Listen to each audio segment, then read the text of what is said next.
Maintain your identity. Do not neglect your identity.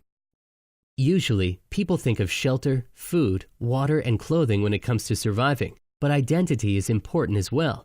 If you are lost in a foreign country or caught in a natural disaster, properly identifying yourself to authorities plays a crucial role in survival. Do not neglect your identity. Keep copies of your birth certificate, driver's license, passport, visa, or green card in your survival kit.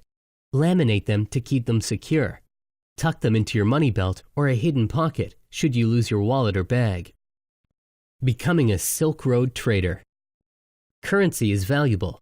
With it, you can become a trader. You could use it to barter.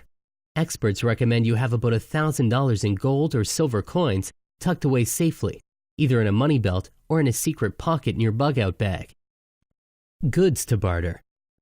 When gold or silver coins fail, other goods can be used to barter as well. These include, among others, ammunition, cigarettes, alcohol, and fire starting systems. You can even barter your skills, such as fishing or hunting, for items you may need. Let's get physical.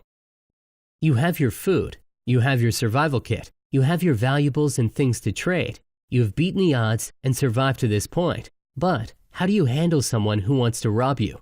This is something to consider. Regardless if you are in the wilds or in the city, you could still come across someone that is willing to harm you to survive.